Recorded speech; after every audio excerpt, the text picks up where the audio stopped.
Ini bukan dakwah. Saya sedang tidak mengkampanyekan agama. Saya berkesenian dan karya-karya yang saya hasilkan adalah hasil catatan spiritual saya.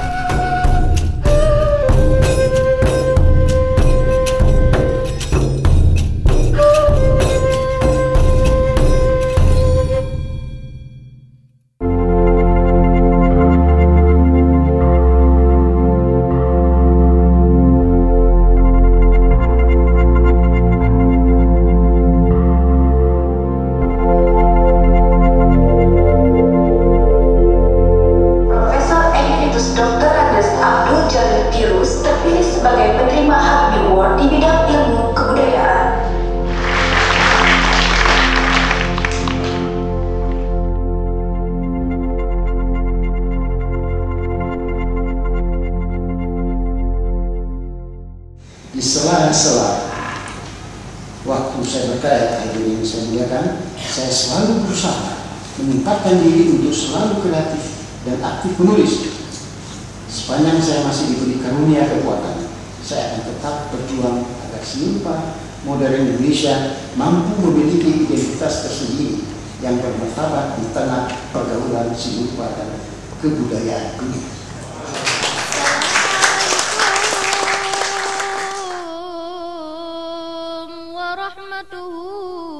Salam lentuju Bandung Masyadara, Bandung pemirsa dan para tamu. Oke, kalau saya renung kembali ke belakang, sebenarnya keterlibatan saya di dalam dunia seni rupa pada akhirnya itu sedikit sekali andil dari bapak saya. Tapi justru dari ibu saya mendapat mungkin masukan banyak. Karena sejak dari kecil, saya selalu mengikuti kegiatan ibu saya yang sangat aktif di dalam melakukan kesenian tradisional Aceh dengan embroidery. Dan yang kedua, abang saya namanya Zainal Arifin, dia rupanya memang lahir sebagai seorang kartunis yang bagus gitu. Di kampung kami yang paling ulung dia. Dia bisa membuat gambar-gambar, kartun-kartun, cerita pendek dengan kartun yang karena dia dikenal oleh masyarakat seperti itu, tiba-tiba saya merasa bangga. Sejak itu saya mulai memperhatikan apa yang dilakukan oleh tangan dan apa yang dimaksud dengan gambar, apa yang dimaksud dengan hiasan-hiasan dan sebagainya.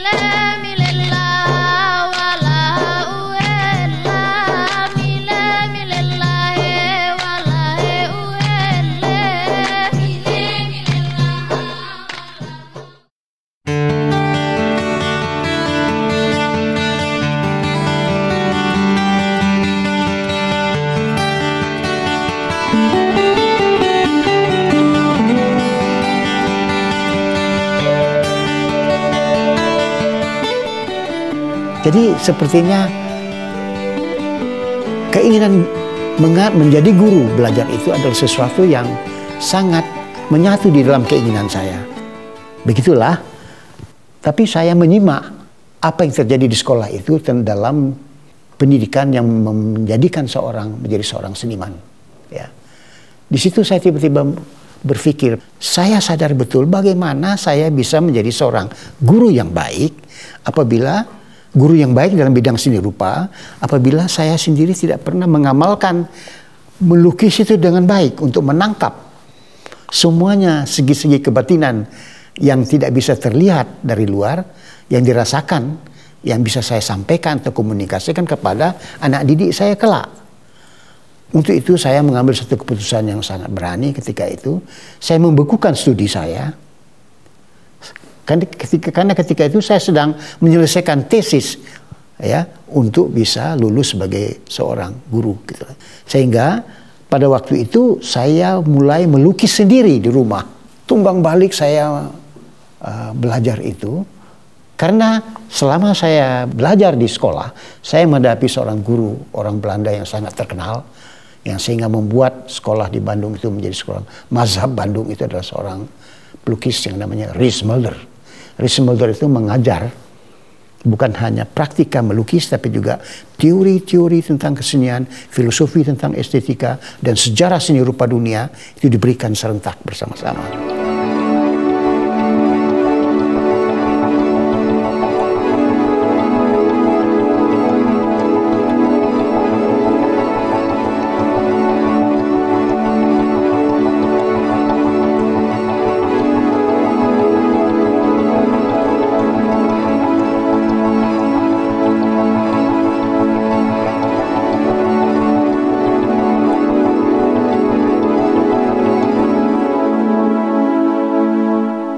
Jadi begitulah ya berjalan.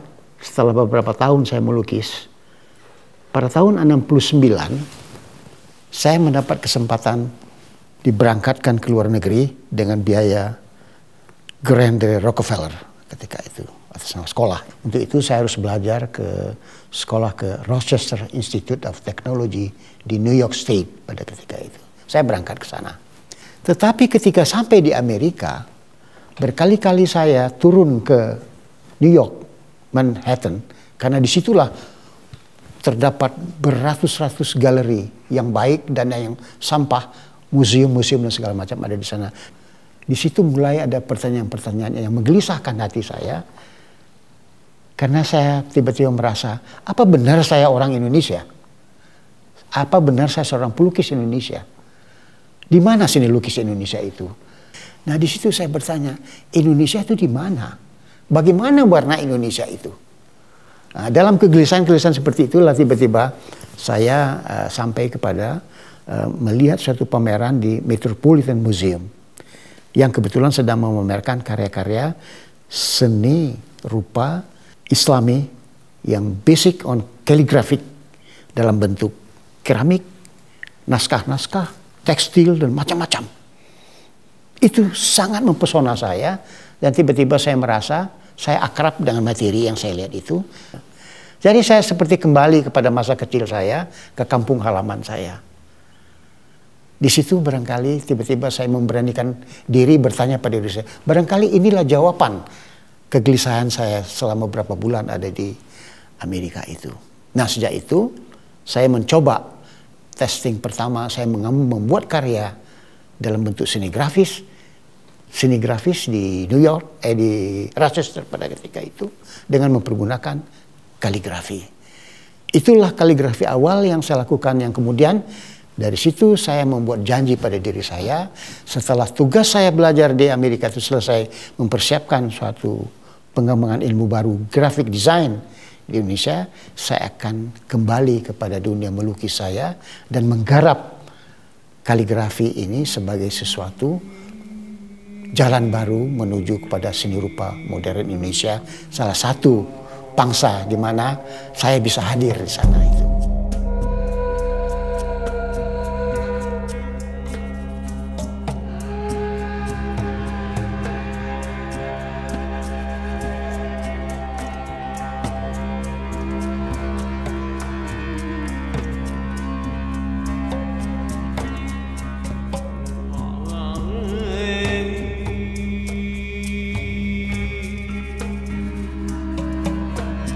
Sebetulnya sebelum Pak Pirus ada seorang tokoh di ITB juga namanya Pak Sadali yang membuat lukisan kaligrafi juga, tetapi Pak Sadali membuat kaligrafi sebagai catatan pinggir, sebagai coretan-coretan yang dia ingat ketika dia selesai melukis kaligrafi. Sementara Pak Pirus memberanikan diri untuk menempatkan kaligrafi sebagai pusat dari lukisan itu. Kaligrafi itu adalah titik berangkat, tema utama dalam lukisan Pak Pirus. Maka lahirlah lukisan kaligrafi.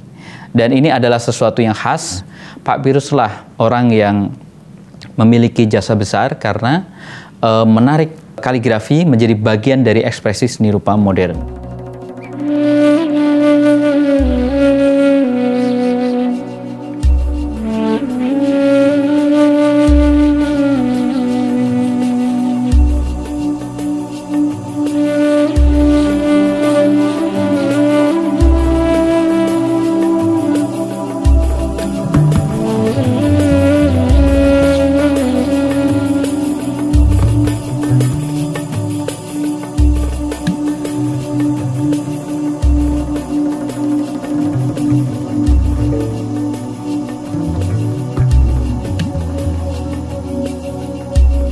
Yang saya tahu ayat-ayat itu tidak dibuat pada hari ini, tapi beberapa abad sebelumnya ketika Islam itu lahir.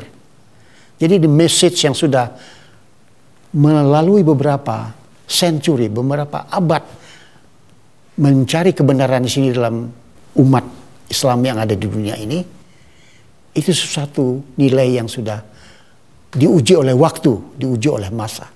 Sehingga ketika wajah seperti itu saya tampilkan di atas kanvas saya, Bila seseorang melihat pada saat pertama melihat kanvas itu terasa sesuatu yang arkaik, sesuatu yang seperti dinding batu yang runtuh, atau misalnya tembaga yang sudah kusam. Bila ada rasa secara visual akan nilai-nilai antik atau nilai-nilai arkaik atau nilai-nilai waktu yang berjalan dari tekstur itu adalah merupakan bagian daripada konten lukisan itu sendiri. Pertama, saya harus membawa mereka ke masa yang lalu dan kemudian membaca apa yang tertulis di situ.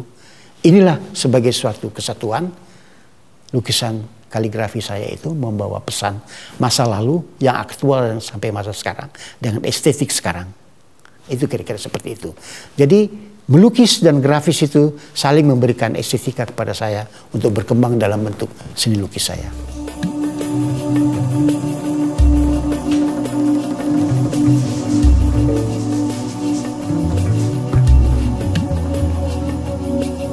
Untuk masa berpuluh tahun setelah itu, saya terus bekerja dengan teknik seperti itu, ya, mengangkat ayat-ayat suci Al-Quran di atas kanvas saya dengan tekstur yang terlebar dengan warna yang jelimet di dalamnya itu, yang saya mandikan kanvas itu, bukan saya cat, sehingga warna-warna yang cair yang saya masukkan itu masuk ke setiap lubang-lubang dari tekstur itu sendiri, sangat memikat.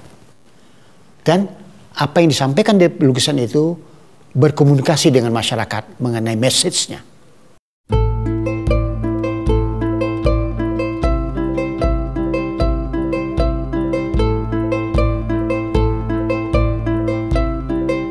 Sepulang Pak Pirus dari Amerika, di Amerika rupanya dia mendapat satu pencerahan. Dia melihat sesuatu pameran kaligrafi dari Timur Tengah.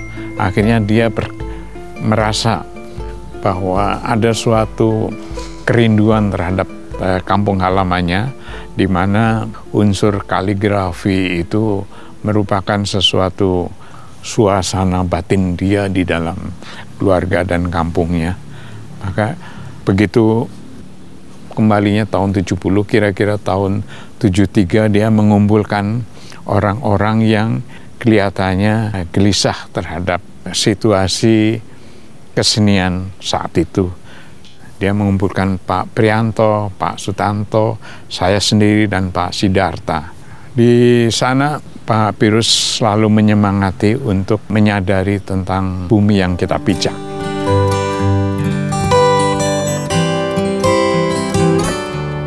Akhirnya di dalam satu kelompok yang namanya Design Center Association, itu Desenta, yang sifatnya commission work, itu untuk mengeksplorasi pikiran-pikiran sebetulnya apakah kita sudah menginjak bumi, ya. Eksplorasi itu sangat intens karena kita biayain sendiri dengan pekerjaan-pekerjaan itu.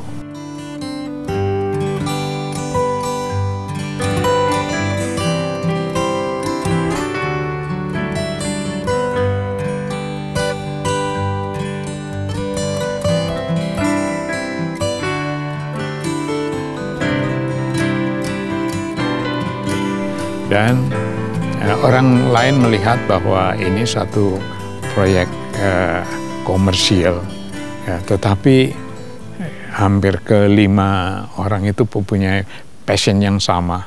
Pada saat itu teknik yang paling memungkinkan dengan cepat dan kompak adalah dengan teknik cetak saring. Sehingga disitulah Pak Pirus eksplorasi kaligrafi cetak saring, dan kita memamerkan di seluruh kota besar di Indonesia seperti Jakarta, Bandung, dan Jogja, Surabaya. Di sana Pak Pirus sangat dikenal karena Pak Pirus menggabungkan antara estetika Barat dengan Islam.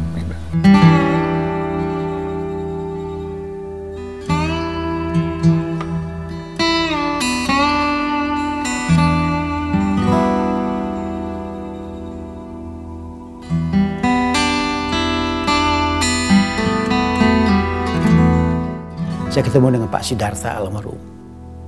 Gregorius Siddhartha almarhum. Ada Adri Palar, ada saya, dan ada yang lebih muda-muda, yaitu ada Sunario, ada Prianto, ada Tanto, ada berenam lah kita itu. Akhirnya kita sepakat mendirikan suatu tempat sebagai basis kita bergerak. Studio yang terbuka untuk berbagai bidang. Nah, salah satu sikap yang sangat jelas di Risenta itu adalah mencoba menggali kembali treasure kita, ya, kekayaan kita pada dunia seni kita yang lalu. Berdialog dengan seni itu, mengambil apa-apa yang masih bisa kita petik, kita kembangkan dengan sense kita sekarang, dengan alat yang sekarang, dengan interpretasi sekarang itu menjadi sesuatu yang berangkat dari situ.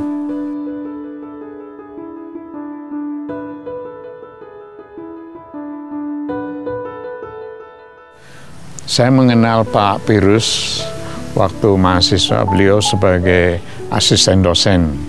Kesan saya, beliau itu sebagai dosen itu selalu mempersiapkan untuk mengajar itu dengan baik, menjelaskan dengan sangat jelas. Beliau itu aktif dengan seniman-seniman yang di luar kampus, bahkan sampai pada seniman-seniman di luar kota sama Jogja. Waktu itu saya melihat bahwa hanya Pak Pirus yang sangat akrab dengan seniman-seniman di luar kota Bandung. Mereka tidak asing lagi dengan nama Pak Pirus. Beberapa pelukis kaligrafi muda di Indonesia tidak pelak selalu mempelajari dan terinspirasi oleh aktivitas Pak Pirus. Jadi bisa dikatakan dalam hal seni kaligrafi, sebagai ekspresi seni rupa modern di Indonesia, Pak Pirus adalah seorang lokomotif. Ayah saya itu punya keterampilan untuk bercerita. Luar biasa kemampuannya untuk membuat hal-hal yang susah menjadi mudah untuk dimengerti. Dia tidak ada letihnya melakukan itu, baik di kuliah ataupun di meja makan. Gitu. Jadi dia selalu melakukan itu, dan saya meniru sebetulnya. Saya meniru perasaannya dia. Dia kesel kalau orang lain tidak mengerti. Jadi dia ingin membuat orang mengerti. Dia itu karena merasa dirinya sibuk dari pagi, baru pulang sampai jam 5 sore di rumah ya. Jadi kalau waktu makan itu dipergunakan sekali. Makan malam kita selalu bareng di meja makan, dan sesudah makan masing-masing suka ditanya tanpa sadar, kita juga cerita apa kejadian hari itu segala macam. Dia itu orangnya keras, tapi kalau mengutarakannya lembut, sehingga kita ngerti, oh ini yang tidak boleh begini gitu. Yang paling berarti bukan kesahabatan saja, tetapi Bang Pirus memperkenalkan seni rupa barat kepada saya waktu itu. Sama sekali waktu kami berkeliling di Amerika, di museum dan di galeri, Ken ini saya tidak punya latar belakang dalam bidang seni rupa. Jadi ini semacam pengalaman yang wonderful, itu terrific. Yang menarik juga, ini seniman dari dunia selatan, dari Global South, kasih ajaran-ajaran tentang seni rupa barat kepada ini orang barat. Itu yang sangat menarik bagi saya.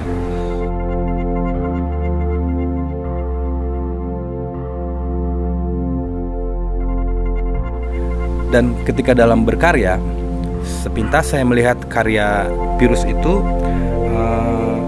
tidak pernah berbicara sesuatu yang intimidatif menggunakan identitas atau elemen Islam. Misalnya, menurut saya tidak pernah dalam karya-karyanya itu mengancam seseorang untuk masuk neraka kalau berbuat salah. Gitu. Ada ayat-ayat yang menceritakan neraka, itu tidak pernah ada. Tapi ayat-ayat yang dipakai oleh ayah saya sebetulnya adalah ayat-ayat yang memberikan suatu order atau keteraturan dalam hidup. Yang sebetulnya di agama-agama lain ada. Bahkan tidak usah pakai agama, di aturan-aturan civil society yang sekuler itu sangat dipakai. Jadi saya rasa ayah saya tidak terlalu tertarik, Pirus itu tidak terlalu tertarik untuk membicarakan hal-hal tentang kehidupan di surga melalui karya. Tidak mengajak orang untuk masuk surga, tapi mengajak orang-orang untuk berbuat baik sesuai dengan kebiasaan dan culture dan nilai-nilai yang dianggap universal. Di situ ada Kristen, di situ ada Islam, di situ ada Hindu, Buddha, atau ideologi apapun. Karena semua ideologi itu bisa hadir karena ada alasan untuk menciptakan keteraturan, saya pikir.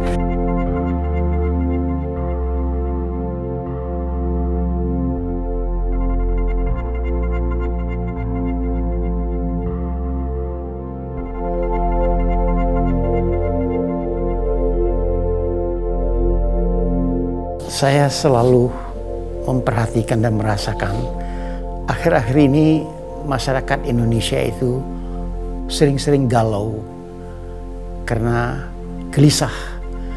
Masalah-masalah kecil menjadi besar sehingga masalah-masalah yang besar itu kehilangan artinya dalam masyarakat kita.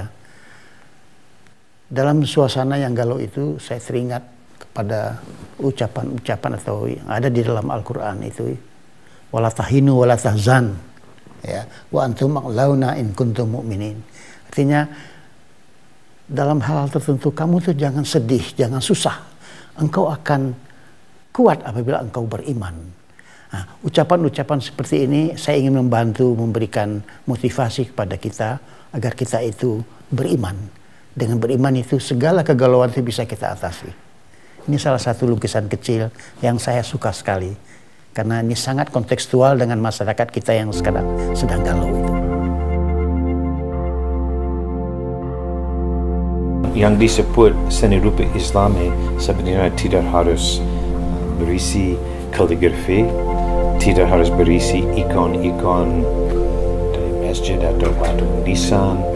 Jadi yang menarik bagi saya sebagai ide-ide apa, cita-cita apa, bahan-bahan apa yang dipakai membuat sesuatu yang kemudian disebutkan seni rupa Islam. Jadi saya rasa bukan ada seni yang intrinsik. Dalam konteks sekarang ini, apa yang dilakukan Pak Pirus sangatlah penting karena kita tahu di dunia sekarang ini sedang dicekam oleh kekerasan, konflik, terutama yang dipicu oleh terorisme atas nama agama. Ada kelompok-kelompok tertentu di beberapa negara, termasuk mungkin benih-benihnya ada di Indonesia, yang menggunakan sentimen agama, yaitu Islam, untuk membenarkan tindakannya untuk melakukan teror, kekerasan, pembunuhan, bom bunuh diri, serangan, dan lain sebagainya. Jadi Islam memiliki sisi yang gelap, yaitu perilaku sekelompok orang-orang radikal yang ekstremis yang menggunakan agama untuk melancarkan kekerasan. Jadi citra Islam kemudian ternodai oleh aksi-aksi kekerasan ini. Nah, apa yang dilakukan Pak Pirus dengan lukisan kaligrafi, dengan seni rupa modern Islam adalah menawarkan wajah Islam yang lebih damai, wajah Islam yang indah, wajah Islam yang toleran, yang mencintai estetika, dan sama sekali tidak ada kekerasan. Dan itu adalah dimensi estetik Islam yang selama ini jarang disentuh. Pak Pirus menyentuh itu. Dari banyak surah di dalam Al-Quran itu yang sangat menarik pada saya adalah surah Al-Qadar, karena ini menjadi surah penting selama bulan puasa.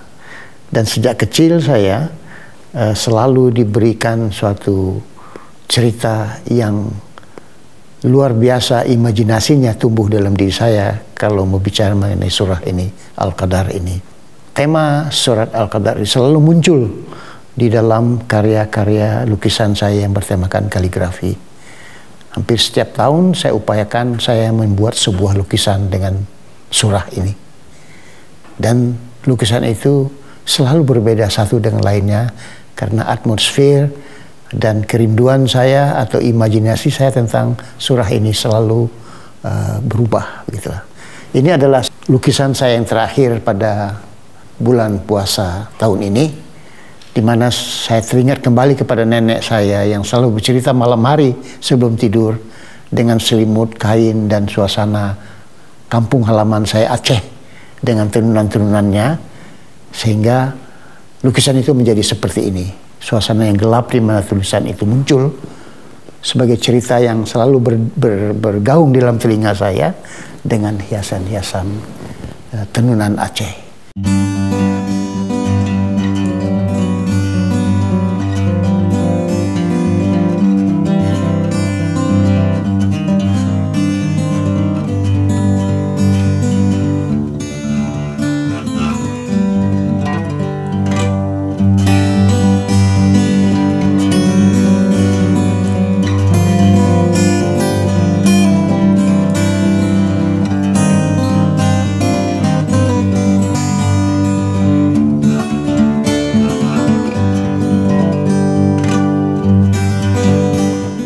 ketika berangkat ke Amerika itulah saya pikir ini sangat relevan, ilmu dari graphic design tadi itu harus diambil, harus dikembangkan, dipelajari. Nah, sehingga ketika tahun 71 saya kembali ke Indonesia, saya menggagas didirikannya suatu jurusan baru atau satu studio baru, yaitu studio desain grafik.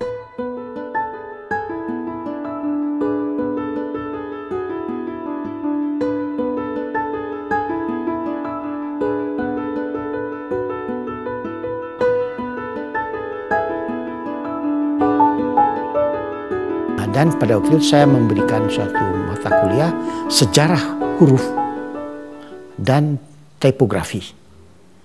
Dan juga dilengkapi dengan kaligrafi Latin, tulisan tangan, kira-kira begitu. Nah ini tiba-tiba meresap dalam diri saya, menjadi bagian yang sangat akrab.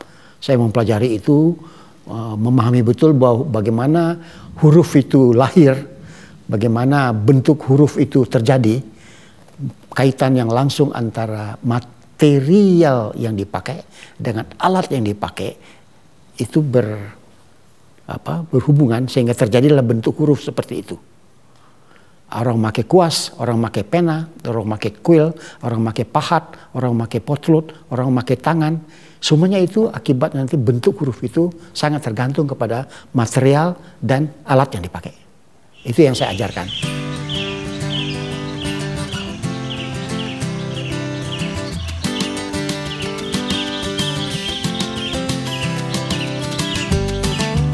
Sudah 3 tahun ini saya siang, malam, sore, hujan, terik matahari, saya mengumpulkan batu untuk berkarya di suatu tempat yang seluas 2000 ini, yang saya namakan Wot Batu.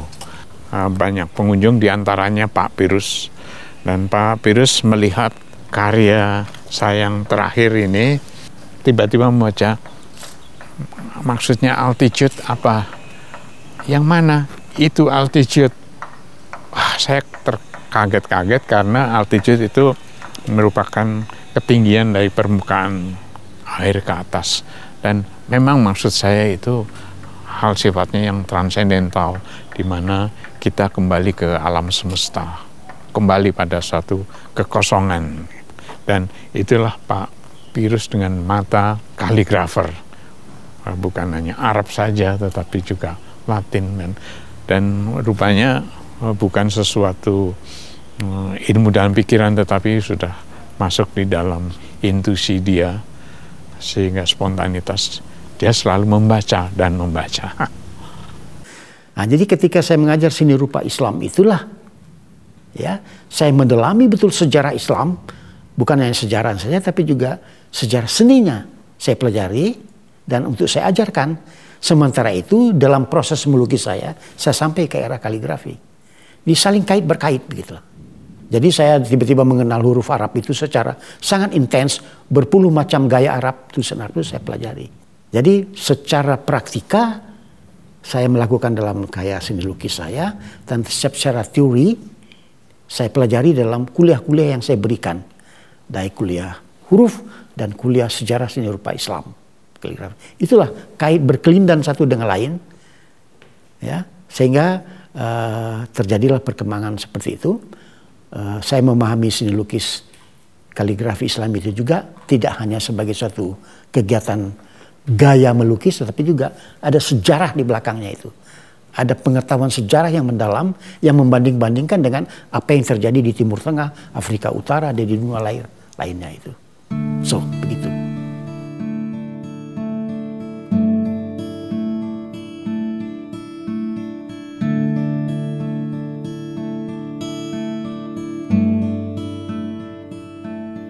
Sebagian lukisan-lukisan Pak Pirus juga diberi konteks dengan situasi kekinian. Misalnya dia membuat banyak sekali seri lukisan tentang Perang Sabil. Dia membuat lukisan kaligrafi yang terkait dengan kerusakan alam. Dia membuat lukisan kaligrafi yang terkait dengan perjuangan Teguh Umar dan lain sebagainya. Dan ini semua membuat lukisan kaligrafi yang asalnya berada di wilayah pinggiran menjadi seni tradisi. Kemudian oleh Pak Pirus dihadirkan menjadi bagian penting dalam ekspresi seni rupa modern di Indonesia.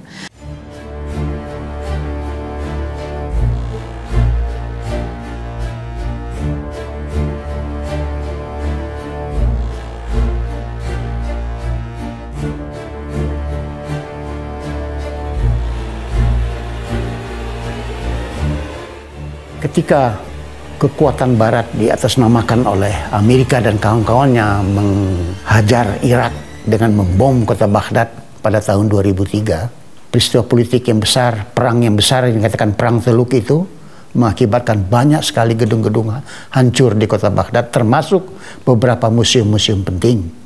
Sedangkan museum-museum itu berisi artefak-artefak tentang peradaban manusia. Bukan manusia Arab, tapi manusia seutuhnya di dunia ini. Saya sedih melihat kejadian itu, bagaimana catatan tentang peradaban manusia itu bisa terancam. Untuk kejadian itu saya membuat sebuah catatan, sebuah lukisan besar ini, mencoba menggambarkan bagaimana peradaban timur itu berhadapan dengan satu peradaban barat yang sangat dominan pada ketika itu, digambarkan di bagian atasnya.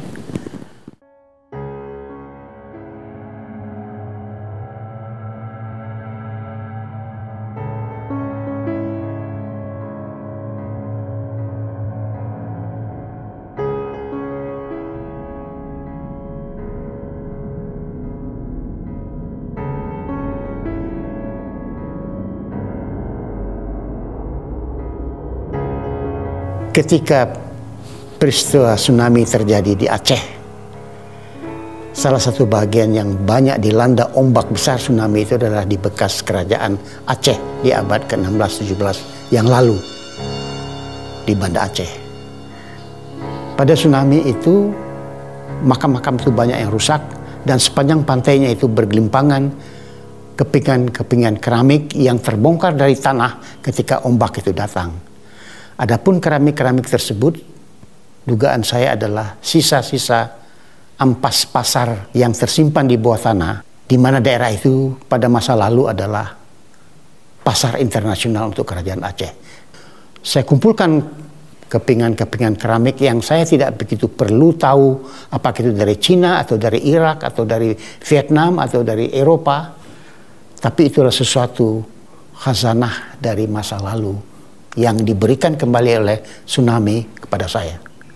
Saya membuat beberapa lukisan di mana kepingan-kepingan keramik itu menjadi bagian yang sangat menarik di dalam bidang-bidang lukisan itu. Ini suatu peristiwa lagi bagaimana saya mencatat peristiwa alam itu dengan cara saya sendiri melalui karya-karya lukisan saya.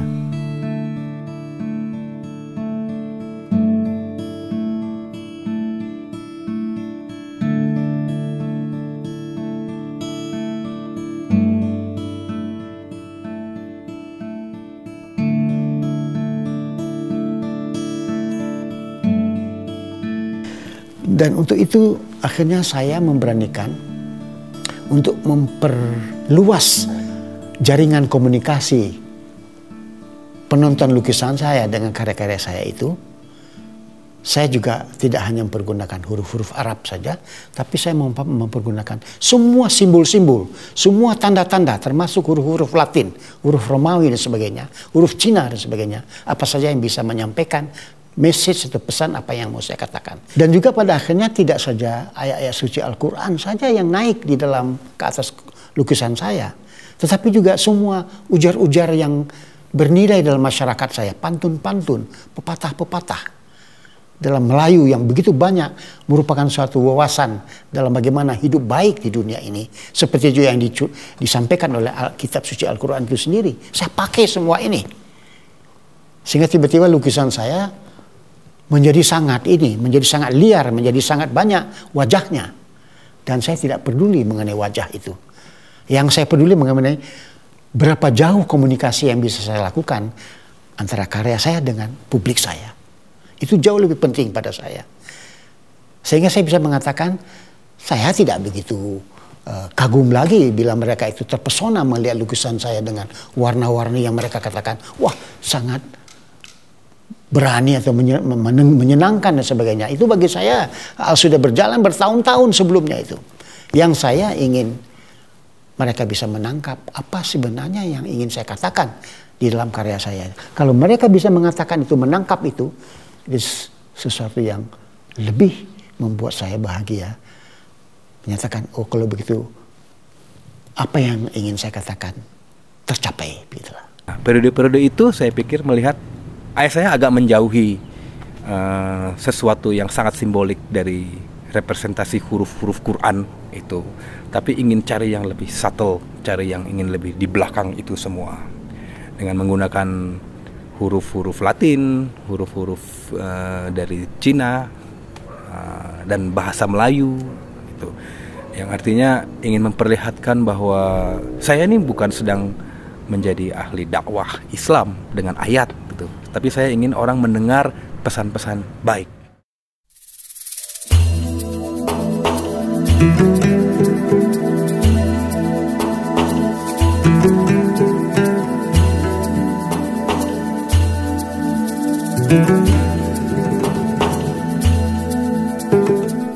Suatu waktu di dalam berkarya saya, dalam melukis yang untuk masa yang panjang, memuat unsur-unsur kaligrafi di dalam lukisan saya, yang terutama kaligrafi Islami berasal dari huruf-huruf Arab, Al-Quran, hadis dan sebagainya.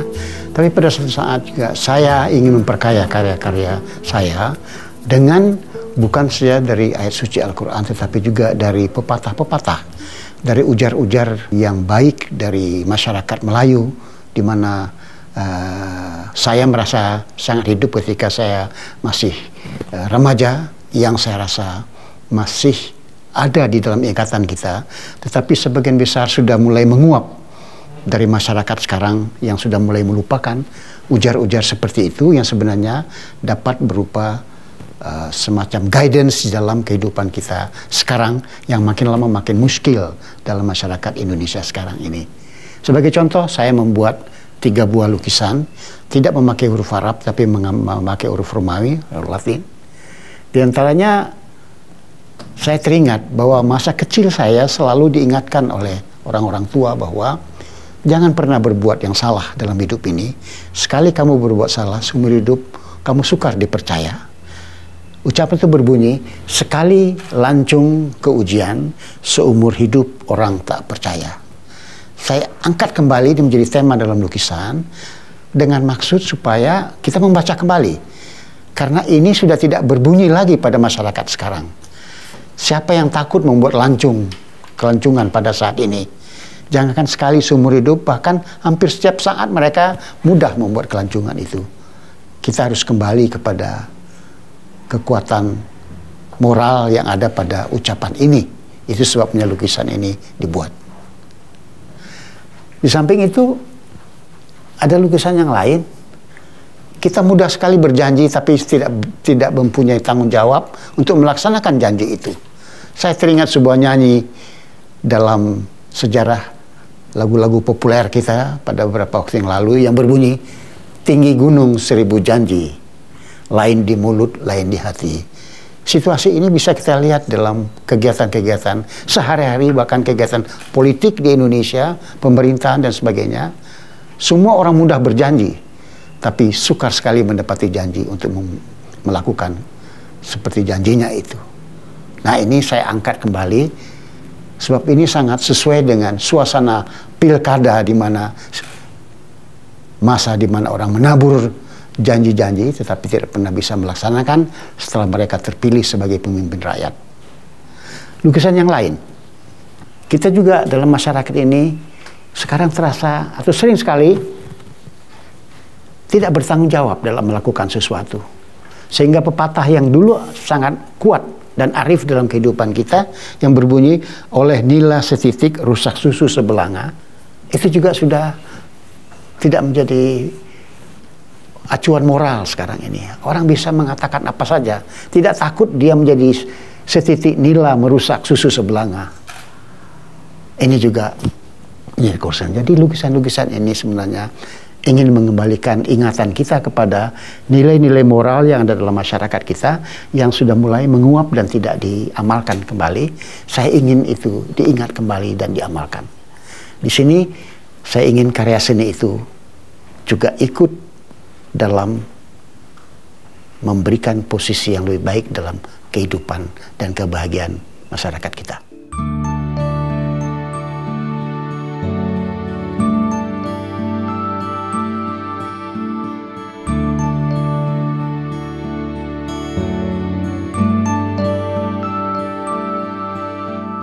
Huruf itu bukan lagi huruf untuk membawa kendaraan dengan spirit Islami religius saja, tetapi juga membawa semua pesan segi-segi kehidupan kita yang kita katakan kebudayaan atau peradaban itu sendiri.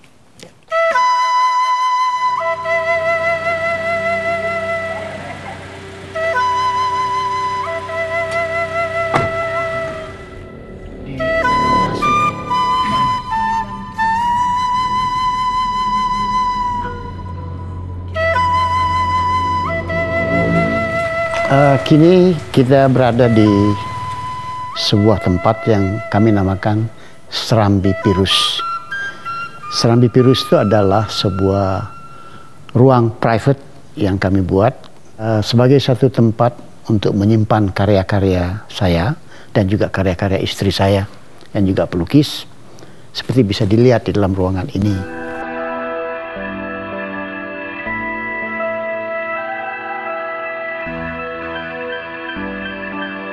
Serambi Pirus ini adalah selain tempat menyimpan karya-karya kami, sebenarnya juga terbuka untuk umum untuk dikunjungi. Jadi Serambi Pirus itu merupakan satu yayasan pada akhirnya yang bercita-cita menjadi suatu organisasi atau suatu badan yang memanage karya-karya saya sampai masa ke depan, begitulah.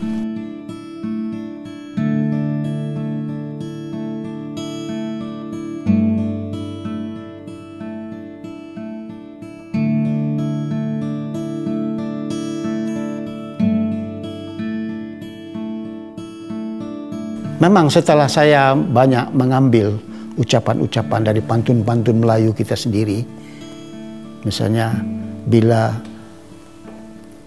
bencana datang kita sabar, bila nikmat datang kita syukuri, dengan begitu kita bisa bahagia, sebenarnya itu seakan-akan dunia sakralitas, dunia religiusitas yang tinggi itu turun menjadi satu dunia hidup kekotaan ini.